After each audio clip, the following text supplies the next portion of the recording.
Hello students, good morning.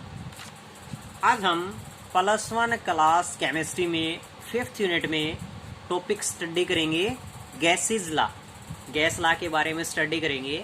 तो gas law क्या होता है? क्योंकि गैसेज होती हैं which are affected by temperature, pressure and volume. किससे अफेक्ट होती हैं? टेम्परेचर, प्रेशर एंड वॉल्यूम से अफेक्ट होती हैं। जो पार्टिकल्स इन तीनों से अफेक्ट होता है उसको क्या कहा जाता है? Gases law. क्यों कहा जाता है गैसेज लॉ?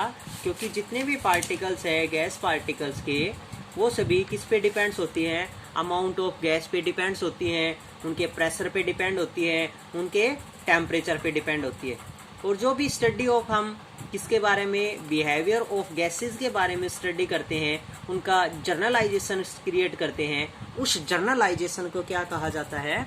Gases law. तो उन गैसेज लॉ में फर्स्ट है आपके पास बॉयलेज लॉ, सेकंड है चार्लेज लॉ, थर्ड है गै-लुसाक्स लॉ, फोर्थ है एवोगैड्रो लॉ और फिफ्थ है ideal gas equation that is combined law. तो आज हम इन गैसेज लॉ के बारे में अलग अलग स्टडी करेंगे। फर्स्ट है बॉयलेज लॉ। तो जैसे जैसे हम स्टडी करते चले जाएंगे उसमें आपको किस तरीके से डिनोट्स करना है, इसकी एक इजी सी ट्रिक है। और वो ट्रिक क्या लेके चलनी है? क्योंकि गैसेज होती हैं किससे अफेक्ट होती हैं? Temperature, pressure, volume. तो हम क्या लेके चलेंगे? Temperature, pressure, volume. Temperature, pressure, volume.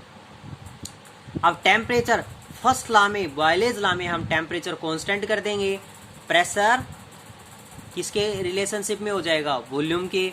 Second में प्रेशर कांस्टेंट कर देंगे, टेम्परेचर वॉल्यूम के रिलेशन में हो जाएगा।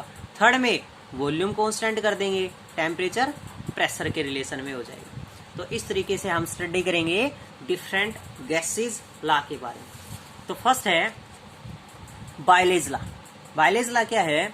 इफ टेम्परेचर रिमेन्स कांस्टेंट, यदि हम टेम्परेचर कांस्टेंट लेके चलते हैं, the volume of a given mass of a gas, जो गैस दी जाती है किसी भी मास के अनुसार, उसका volume is inversely proportional to its pressure. वो प्रेशर के क्या हो जाएगी? इनवर्सली प्रोपोर्शनल हो जाएगी। That is volume is inversely proportional to pressure. Inversely proportional का साइन हटाएंगे तो क्या हो जाएगा? इज इक्वल टू, और कांस्टेंट हम क्या डिनोट्स कर लेते हैं? के। किसको डिनोट्स करेगा? Constant of proportionality, temperature. तो क्या हो जाएगा? K is equal to Vp, cross multiply करेंगे तो, और where V1 is the initial volume and P1 is the initial pressure, V2 is final volume and P2 is final pressure. तो इसके अनुसार आपकी इक्वेशन क्या निकल के आ जाएगी? हम K is equal to Vp1, तो K is equal to V1 P1 और K2 is equal to P2 V2। Initial और फाइनल कंडीशन में हो जाएगी, क्योंकि इनिशियल और फाइनल कंडीशन में क्या हो जाएगी आपके पास? K is equal to P1 V1 और K2 इज इक्वल टू हो जाएगा P2 V2। दोनों इक्वेशन में आपके पास प्रेजेंट है। तो K1 और K2 आपके पास इक्वल है, और K1 और K2 इक्वल हैं तो लेफ्ट हैंड साइड इक्वल है तो राइट हैंड साइड भी इक्वल होंगे, इसलिए क्या हो जाएगा? V1 P1 is equal to V2 P2। Second law is Charles law. Charles law क्या है? इफ प्रेशर रिमेन्स कांस्टेंट, अगर हम प्रेशर कांस्टेंट लेके चलते हैं, then the volume is directly proportional to temperature. Volume किसका डायरेक्टली प्रोपोर्शनल हो जाएगी? Temperature. That is V is directly proportional to T। तो डायरेक्टली प्रोपोर्शनल का साइन हटाएंगे तो क्या हो जाएगा? V is equal to KT, और K क्या हो जाएगा? V by T due to calculation. और K किसको डिनोट्स करेगा? कांस्टेंट ऑफ प्रेशर को। वही डिनोट्स करेंगे हम V1 initial pressure, V2 final, V1 initial volume, V2 final volume, T1 initial temperature और T2 फाइनल टेम्परेचर। तो इक्वेशन क्या हो जाएगी? सेम वैसे ही K is equal to V1 by T1 और K2 is equal to final condition में V2 by T2।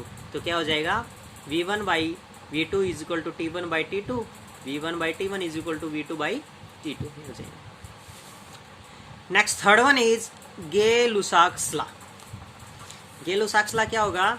If volume remains constant then the pressure is directly proportional to temperature.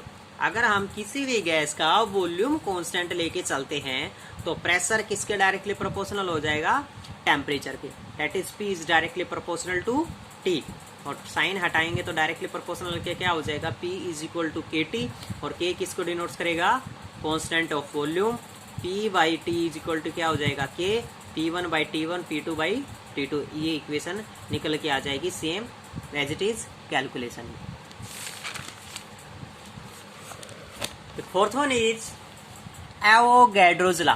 अब Avogadro किस पे डिपेंड होता है, number पे depend होता है, इसलिए किसकी क्वांटिटी मेजर होगी, यहाँ पर नंबर की क्वांटिटी मेजर होगी। If temperature and volume remains constant, अब देखो हमने क्या कर दिया, फर्स्ट और थर्ड को कांस्टेंट मेजर कर दिया, temperature and volume remains constant and the pressure is directly proportional to it number of moles. Pressure किसके डायरेक्टली प्रोपोर्शनल हो जाएगा, नंबर ऑफ मोल्स के डायरेक्टली प्रोपोर्शनल हो जाएगा, that is V is directly proportional किसके हो जाएगा, N, और V इज इक्वल टू क्या हो जाएगा, Kn, और K किसको डिनोट्स करेगा, प्रोपोर्शनलिटी कॉन्स्टेंट्स को डिनोट्स करेगा।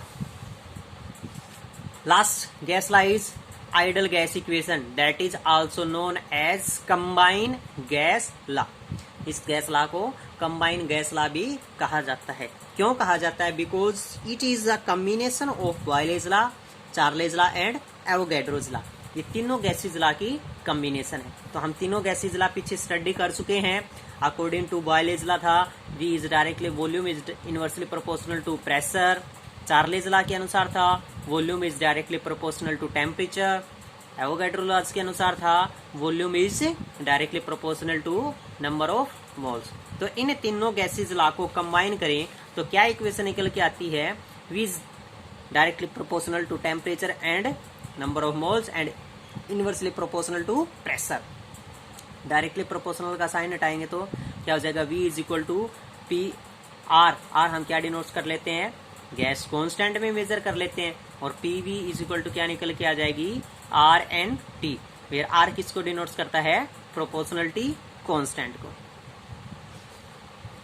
और ये क्या है, ideal gas equation, that is PV is equal to nRT। अब हमारे पास क्या है, जो R वैल्यू फाइंड आउट हो, उस R की वैल्यू फाइंड आउट करें तो किस तरीके से फाइंड आउट हो सकती है। R देखो यहाँ से हम क्या मेजर कर सकते हैं, PV by NT, PV by NT हो जाएगा।